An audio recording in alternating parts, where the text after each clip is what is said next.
शक्ति। प्रकरण 1। शक्ति की जागृति। वाराणसी की रात और सारा ब्रह्मांड जैसे अपनी सांस रोक लेता है। प्राचीन नगरी, शिव की नगरी, काल की नगरी चुपचाप सांझ के आवरण में लिपटी है। गंगा का जल चांदनी में झिलमिलाता है, पर आज का चांद वैसा नहीं। आज चांद लाल है, गहरा, रक्तवर्ण, जैसे आसमान भी किसी पुराने पाप को याद कर कांप उठा हो। कुत्ते भौंकते हैं, मंदिर की घंटियां थम जाती हैं, पुजारी मंत्रों को अधूरा छोड़ आंखें बंद कर लेते हैं। गंगा की लहरें भारी हो जाती हैं, जैसे कुछ बहुत पुराना जाग रहा हो। जब रक्तचंद्र उगता है, तब समय की दीवारें पतली पड़ जाती हैं। जो एक बार बांधा गया था, वह फिर से जागता है। पुरानी गलियों के बीच एक साधारण सा कमरा। भैरवी की आंखें एक झटके में खुलती हैं, पसीने में भीगी, सांस तेज, हृदय धड़क रहा है जैसे भीतर कोई युद्ध छिड़ा हो। उसने जो देखा वह सपना नहीं था, वह संदेश था। एक जलता हुआ मंदिर, एक देवी लोहे की जंजीरों में जकड़ी हुई, रक्त से उठता काला नाग और एक नाम, गूंजता हुआ शक्ति। वह आईने तक जाती है, उसका प्रतिबिंब एक पल के लिए बदलता है। उसकी आंखों में नीली ज्वाला चमकती है, आईना कांपता है। ये क्या था? वह फुसफुसाती है। कोई उत्तर नहीं, केवल मौन और राख जैसी गंध। एक पुराना काली मंदिर, धरती के नीचे छिपा एक कक्ष, घने कपड़ों में ढके लोग एक काले पत्थर की काली मां की मूर्ति के चारों ओर एकत्रित हैं। उनमें से एक प्राचीन मंत्र पढ़ता हुआ एक श्याम शिला मूर्ति के चरणों में रखता है। मूर्ति से रक्त टपकता है, धरती कांपती है क्षण भर के लिए। पहली मुहर टूट गई है, एक साधक कहता है। रक्तराज फिर से जाग गया है। अगली सुबह स्कूल में भैरवी, वह इतिहास पढ़ा रही है, देवताओं और असुरों के युद्ध की कथा।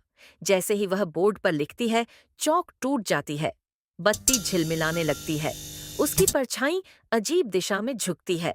एक छात्रा उसे एक चित्र देती है, एक चार भुजाधारी देवी, आंखों में आग, सिर पर ज्वाला। ये किसने बनाया? भैरवी पूछती है। मुझे सपना आया था मैम, बच्ची कहती है। भैरवी के रोंगटे खड़े हो जाते हैं। संसार वो याद करता है जिसे हम भूल जाते हैं। शाम को स्टाफ रूम में टीवी पर चुनावी रैली चल रही है। M.L. तिवारी, एक लोकप्रिय नेता, मुस्कुरा रहा है, हाथ जोड़ रहा है। फिर स्क्रीन गड़बड़ाने लगती है। एक पल के लिए उसके पीछे एक छाया प्रकट होती है, विशाल, सींगों वाली, जलती हुई आंखें। भैरवी की आंखें फटी रह जाती हैं। बाकी लोग कुछ नहीं देखते।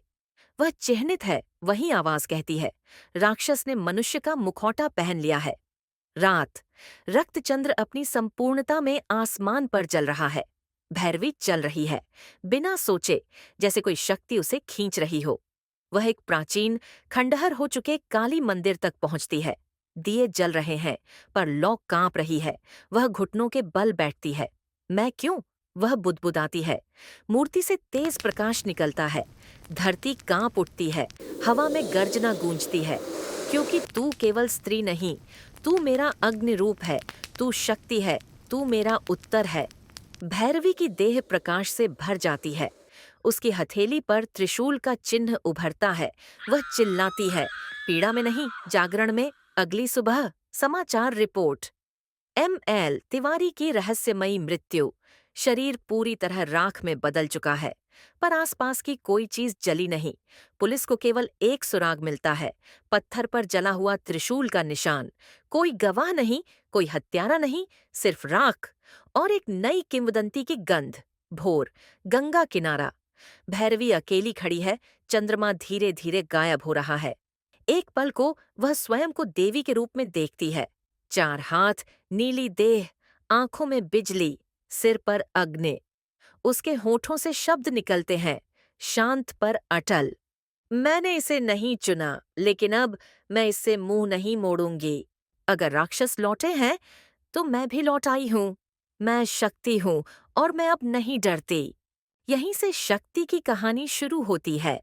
आगे की कहानी सुनने के लिए कृपया हमारे चैनल को लाइक, शेयर और सब्सक्राइब करें।